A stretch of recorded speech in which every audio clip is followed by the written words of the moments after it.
प्रेमी भक्तजनों, श्री रामचरितमानस के छंद भाग 57 के अंतर्गत अयोध्या कांड के एक और मनोहारी हरिगीतिका छंद की सरल व्याख्या और उससे जुड़ी कथाओं का वर्णन कर रहा हूँ। तुलसीदास जी कहते हैं कि जब श्री राम माता कौशल्या से बन जाने की आज्ञा मांगने के लिए आए तो यह समाचार सुनकर जानकी जी भी अति विकल हो गई और उन्होंने भी श्री राम और माता कौशल्या जी से वन जाने की आज्ञा मांग ली।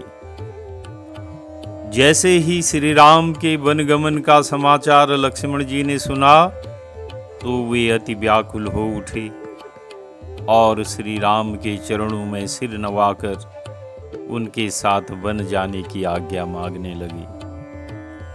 श्री राम जी के बार बार समझाने पर भी जब लक्ष्मण जी न माने तो श्री राम जी ने उनसे कहा कि आप माता सुमित्रा से आज्ञा लेकर वनगमन की तैयारी करें।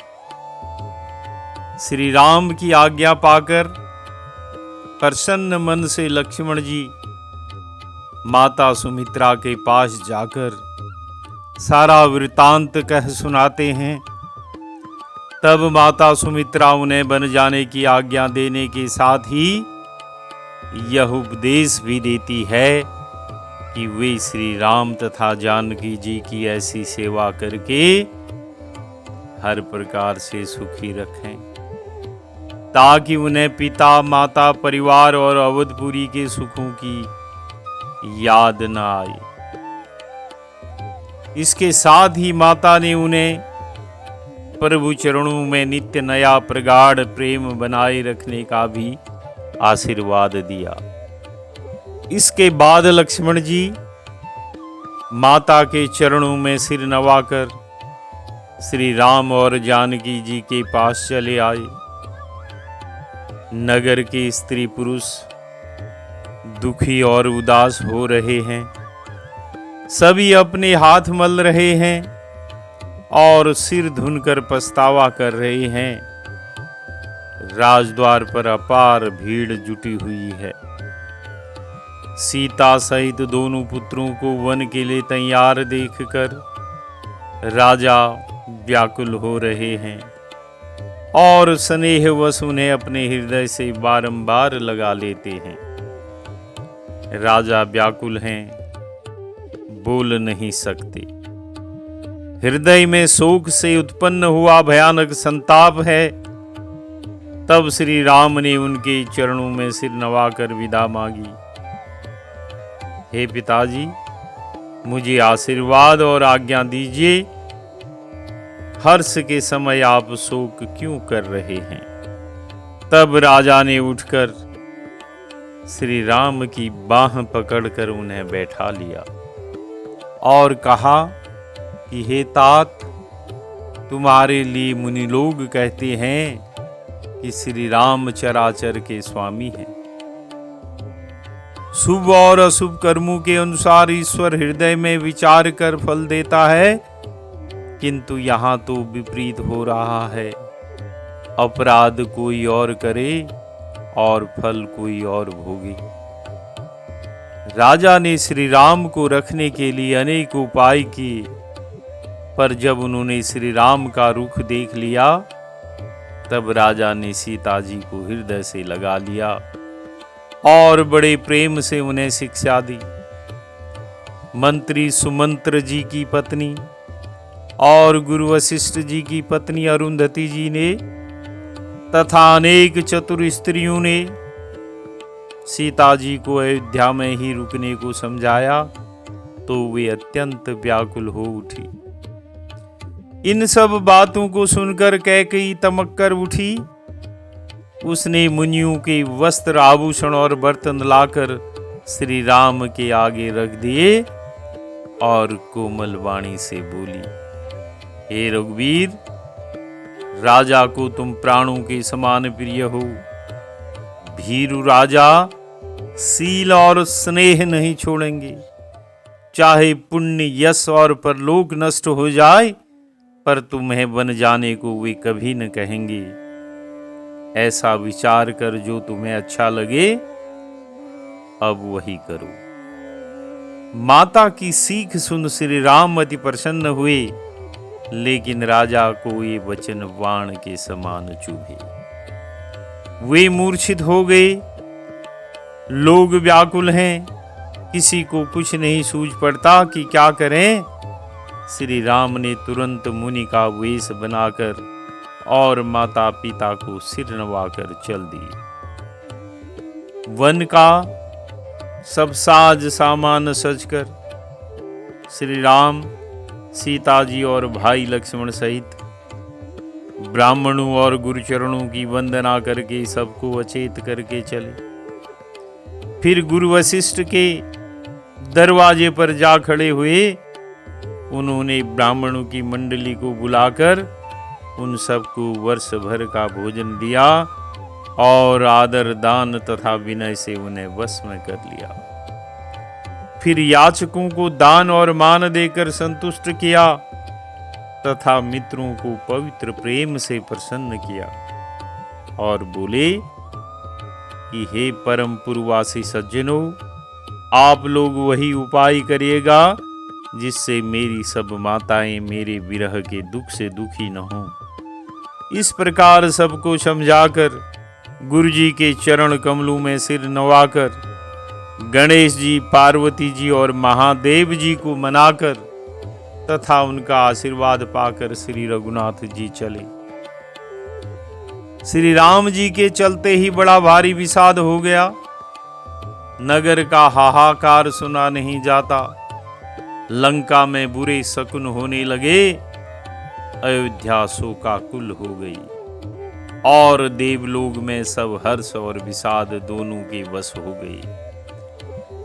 देवलोक में हर्ष इस बात का कि अब राक्षसों का नाश होगा और विषाद इस बात का कि अयोध्या वासियों के शोक के कारण वे भी दुखी थे। जब राजा की मूर्छा टूटी तो उन्होंने सुमंत्र को बुलाकर कहा, श्री राम तो वन को चले गए पर मेरे प्राण नहीं जा रहे हैं। फिर सुमंत्र से बोले कि हे सखा, तुम रथ लेकर श्री राम के साथ जाओ। दोनों सुकुमारों और जानकी को रथ में चढ़ाकर वन दिखलाकर 4 दिन के बाद लौट आना। यदि वे दोनों भाई न लौटे तो जनक कुमारी को लौटा लाना। हा राम, हा लक्ष्मण कहकर वे मूर्छित होकर धरती पर गिर पड़े। सुमंत्र जी रथ लेकर जब श्री राम के पास पहुंचे तो उन्होंने राजा के वचन कह सुनाए। सीता जी सहित दोनों भाई रथ पर चढ़कर हृदय में अयोध्या को सिर नवाकर चल पड़े। यह देख सब लोग व्याकुल हो उनके पीछे चल पड़े। श्री राम उन्हें समझाते तो वे वापस लौटते, फिर प्रेमवश पुनः लौट आते हैं। अयोध्यापुरी बड़ी डरावनी लग रही है। बगीचों में वृक्ष और लताएं कुम्हला रही हैं। पशु पक्षी श्री राम के वियोग में अति व्याकुल हो चुपचाप खड़े हैं। सभी लोग व्याकुल हो सोचने लगे कि अब अयोध्या उनकी रहने लायक नहीं रही। जहां श्री राम हैं वहीं अयोध्या भी रहेगी। ऐसा विचार कर वे सब श्री राम के साथ चल पड़े। जिनको श्री राम के चरण कमल प्यारे हैं उन्हें क्या कभी विषय भोग वश में कर सकते हैं। पहले दिन रघुनाथ जी ने तमसा नदी के तीर पर निवास किया। प्रजा को प्रेम वश देखकर श्री राम जी को बड़ा दुख हुआ। श्री राम जी ने बहुत प्रकार से लोगों को समझाया, परंतु प्रेमवश लोग लौटते नहीं। शोक और थकान के मारे लोग सो गए।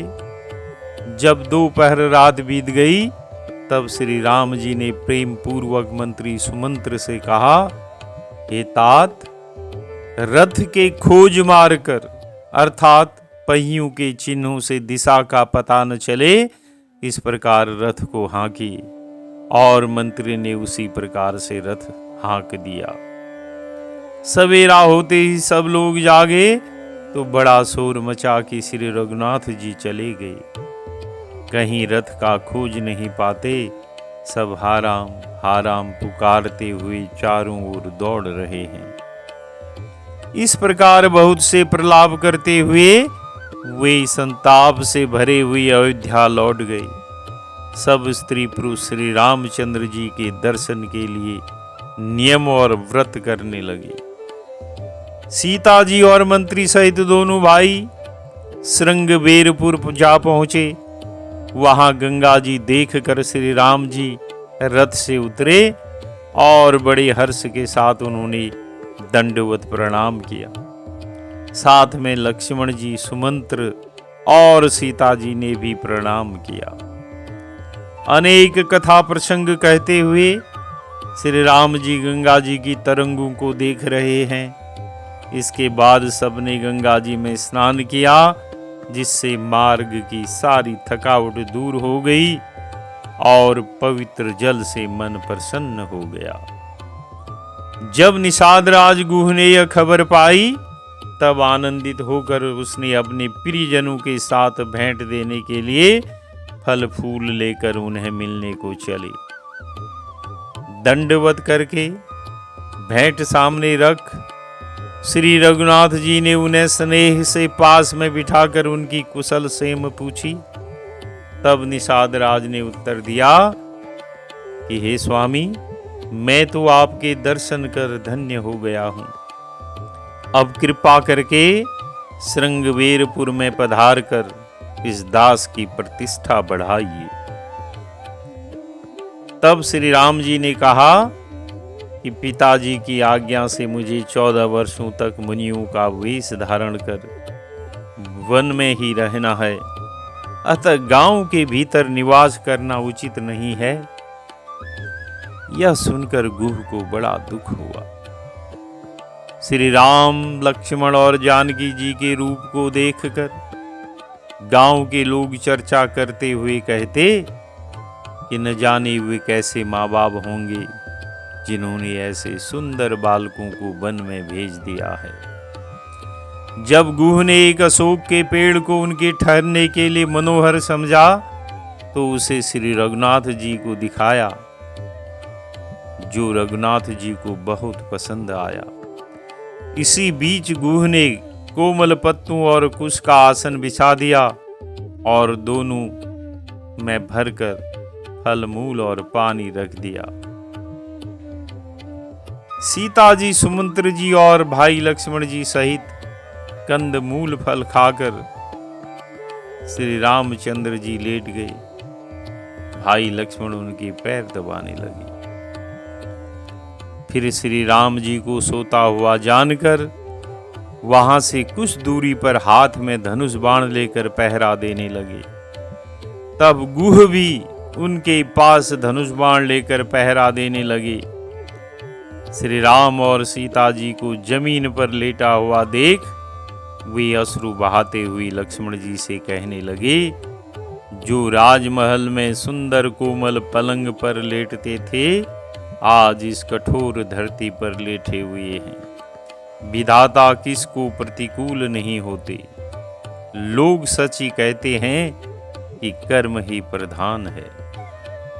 गुह कहने लगे, कैकेयी राज की लड़की कैकेयी ने बड़ी ही कुटिलता की है।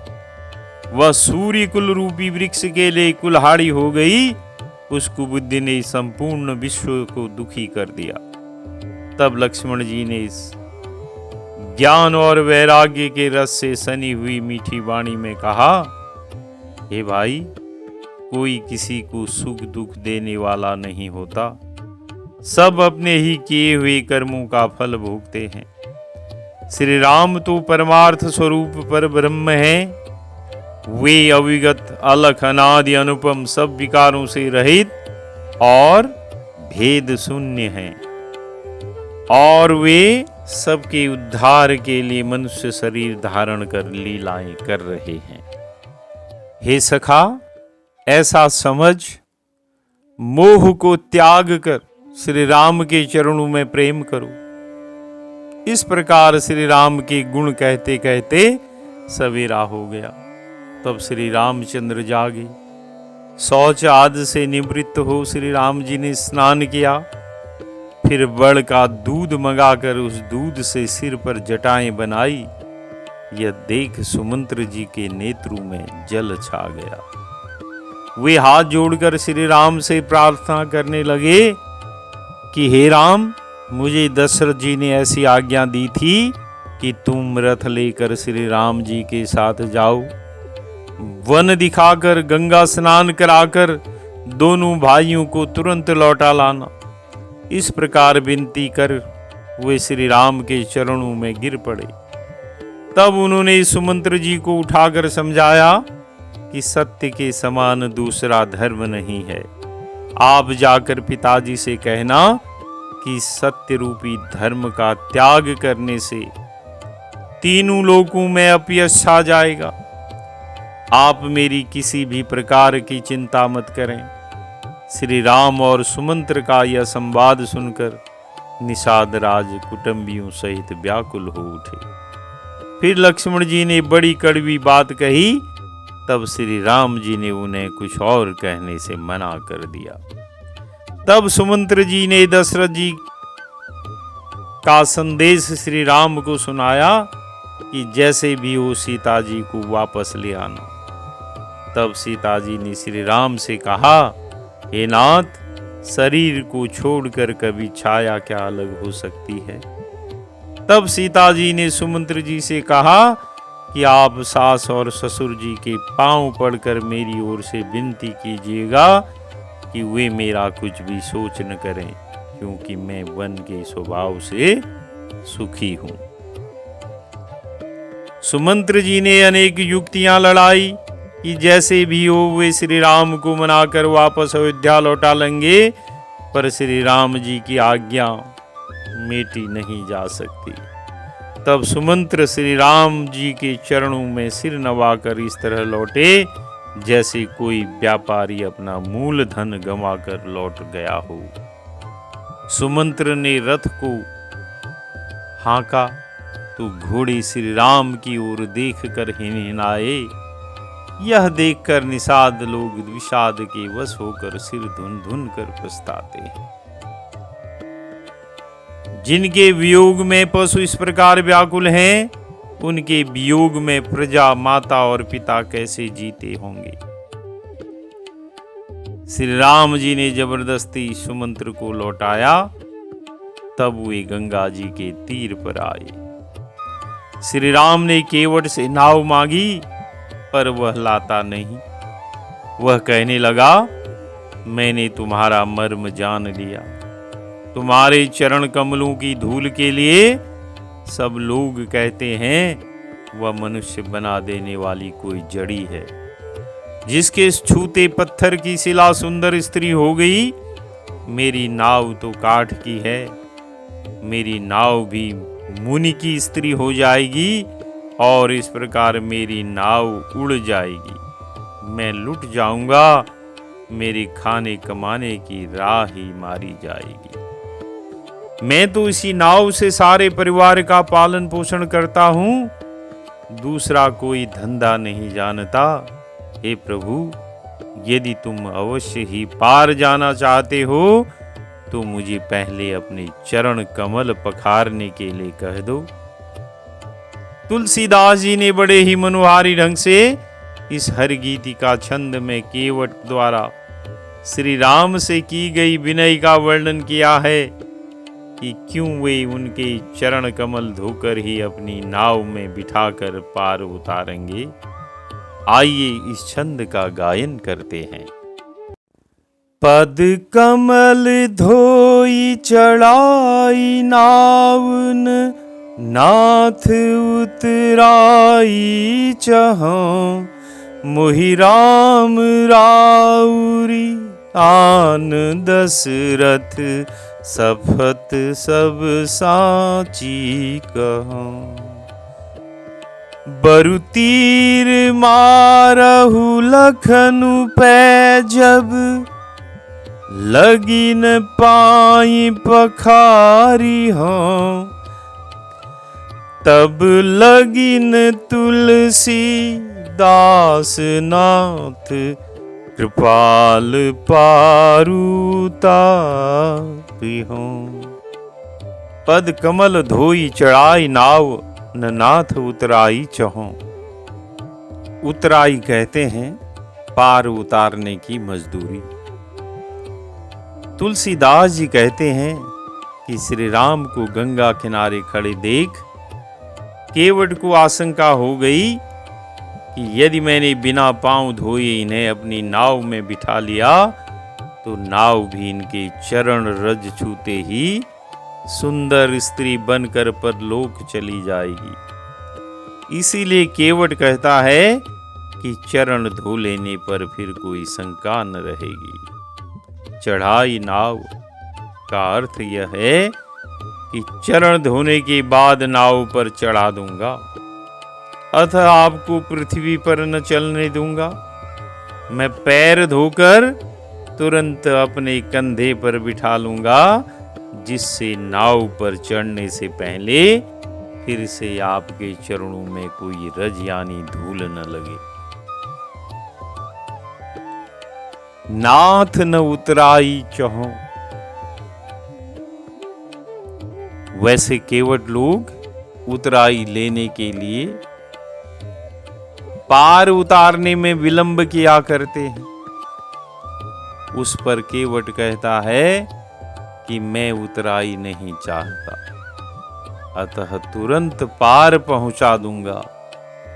आप राजा हैं, मैं प्रजा हूं, अतः यह सेवा मैं शीघ्र करूंगा। उतराई नहीं चाहता कहने का भाव यह है कि मैं यह सेवा शीघ्र करूंगा। यह केवट की चतुरता है। धर्मशास्त्रानुसार मल्लाह मल्लाह से उतराई नहीं लेता, नाई नाई से बाल बनवाई नहीं लेता। इसी तरह और भी अनेक पेशे वाले हैं जो अपने ही पेशे वालों से कर मूल्य नहीं लेते, तो मैं कैसे लूं? हमारा तुम्हारा तो एक ही पेशा है। तुम भवसागर से पार करते हो और मैं गंगा पार कराता हूं। जब मैं आपके घाट पर आऊं तब आप मुझे पार कर दीजिएगा। मोहि राम राउर आनि दशरथ शपथ सब साची कहो। आन का अर्थ है शपथ, सौगंध। तब केवट कहता है कि हे राम, मुझे आपकी सौगंध है और दशरथ महाराज की कसम है कि मैं सब सत्य सत्य कह रहा हूं। केवट भी बड़ा वाक्पटु है।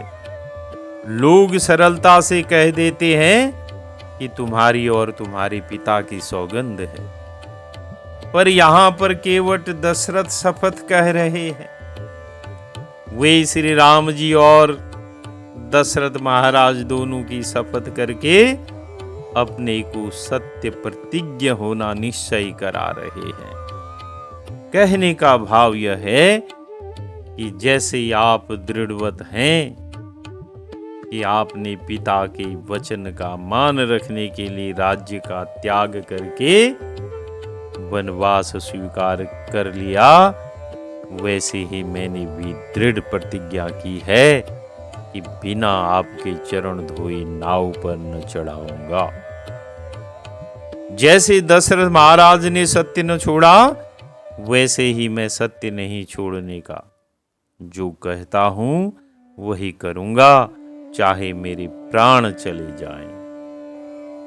मैं तो सत्यवादी राजा की प्रजा हूं, मैं उतराई नहीं चाहता, यह सत्य जानिए। बरु तीर मारहु लखन पै, जब लगी न पाय पखारी हों। केवट कहता है कि चाहे लक्ष्मण जी भले ही मुझे तीर मारें। कहने का भाव यह है कि उसके वचन सुनकर ऐसा लगता है कि लक्ष्मण जी को शायद क्रोध आ गया और उन्होंने बाण की ओर ताका। उनकी चेष्टा देख केवट ने कहा कि वरु तीर मारहु। हे लक्ष्मण जी, चाहे तुम तीर से मुझे मारो। अब प्रश्न है कि लक्ष्मण जी ने गुस्सा क्यों किया होगा? क्योंकि जब केवट ने राम जी और दशरथ जी तक की सौगंध खा ली तो उसकी इस ढिठाई पर लक्ष्मण जी ने क्रोध सहित अपने बाण की ओर देखा। इसीलिए केवट लक्ष्मण जी से कहता है, जब तक मैं आपके चरण कमल न धो लूंगा तब लग्न तुलसी दास नाथ कृपाल पार उतारी हो। तब तक हे तुलसीदास के स्वामी, हे कृपालु, मैं आपको पार न उतारूंगा। तुलसीदास नाथ कृपाल, इस पद से यहां पर श्री सीता राम लक्ष्मण तीनों को सूचित कर दिया। तुलसी से जानकी जी, दास से लक्ष्मण जी और नाथ कृपाल से श्री रामचंद्र जी, अर्थात तीनों में से किसी को पार न उतारूंगा। तो बोलिए सियावर रामचंद्र की जय।